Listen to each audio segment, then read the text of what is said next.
ওং নমঃ ভগবতে বাসুদেবায়।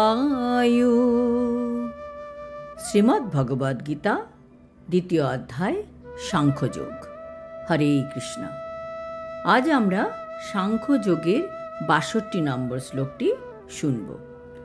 ধ্যায়তো বিষয়ান পুংসা সঙ্গস্তেষু উপজায়তে সংয়ত সঞ্জায়তে কামঃ কামাৎ ক্রোধো অভিজায়তে।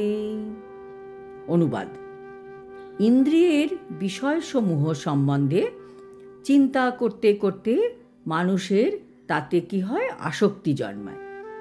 আর আসক্তি থেকে কাম উৎপন্ন হয়, আর কাম থেকে ক্রোধ উৎপন্ন হয়। তাৎপর্য মানে আসক্তি থেকে কাম, কাম থেকে ক্রোধ। আমাদের প্রাত্যহিক জীবনের জন্য খুবই গুরুত্বপূর্ণ এই শ্লোকটি। তাৎপর্য: যার মধ্যে ভগবত ভক্তির উদয় হয়নি, সে কি করে? সে সারাদিন ইন্দ্রিয়গ্রাহ্য বিষয় নিয়ে চিন্তা করতে থাকে। তার ফলে তার মনে জড় বাসনার উদয় হয়। তাই ইন্দ্রিয়গুলিকে সঠিকভাবে নিযুক্ত করা দরকার। যদি সেগুলিকে ভগবানের প্রেমময় সেবায় নিয়োজিত করা না হয়, তাহলে অবশ্যই তারা জড়জাগতিক কার্যকলাপে লিপ্ত হবার জন্য চেষ্টা করে। এই দুটোই অপশন আছে, হয় কৃষ্ণভক্তি করো, নতুবা মায়ার বন্ধনে লিপ্ত হও। জড়জগতের সকলেই ইন্দ্রিয়গ্রাহ্য বিষয়ের দ্বারা প্রভাবিত হয়। জড়জগতের এই গোলক ধাঁধা থেকে বেরিয়ে আসবার একমাত্র উপায় হচ্ছে কৃষ্ণ ভাবনায় ভাবিত হওয়া।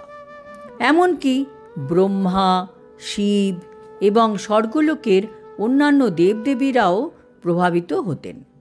ভগবানের একনিষ্ঠ ভক্ত ঠাকুর হরিদাসও তার যুবাবস্থায় এভাবে স্বয়ং মায়াদেবীর দ্বারা প্রলুব্ধ হন, কিন্তু তার ছিল ভগবানের প্রতি অনন্য ভক্তি। তিনি অনায়াসে সেই পরীক্ষায় উত্তীর্ণ হন। শ্রী যমুনাচার্যের লেখা আগের শ্লোকে যেটি বর্ণনা করা হয়েছিল, একজন নিষ্ঠাবান ভক্ত ভগবানের দিব্য সাহচর্য লাভপূর্বক এক অপ্রাকৃত আনন্দের উন্নত স্বাদ আস্বাদন করার ফলে সমস্ত জড় ইন্দ্রিয় সুখভোগ পরিহার করতে পারেন। সেটি সাফল্যের রহস্য। তাই যে কৃষ্ণ ভাবনাময় নয়, সে কৃত্রিমভাবে ইন্দ্রিয় সংযম করার চেষ্টা করলেও তা অবশেষে ব্যর্থতাতেই পর্যবসিত হয়। কারণ ইন্দ্রিয় সম্ভোগের সামান্য চিন্তার ফলে সংযমের বাঁধ ভেঙে গিয়ে ইন্দ্রিয় তৃপ্তির বাসনায় মন উন্মত্ত হয়ে ওঠে। আধ্যাত্মিকতা মানে কিন্তু সব কিছু ছেড়ে দেওয়া নয়। আমাদের আধ্যাত্মিকতায় টেস্ট পেতে হবে। হরে কৃষ্ণ মহামন্ত্র জপ করায় টেস্ট ডেভেলপ করতে হবে। যখন কেউ গাছে ওঠে, উপরের ডাল ধরার পরে সে নিচের ডালটি ছেড়ে দেয়। সেই রকম ভক্তিতে একবার মন বসে গেলে আর অন্য কিছুই মনকে টানবে না। আজ এই পর্যন্ত। আগামী শ্লোক হচ্ছে এই শ্লোকেরই কন্টিনিউয়েশন। আমরা শুনব ক্রোধ থেকে কি কি হয়। হরি ওং তৎসৎ। হরে কৃষ্ণ।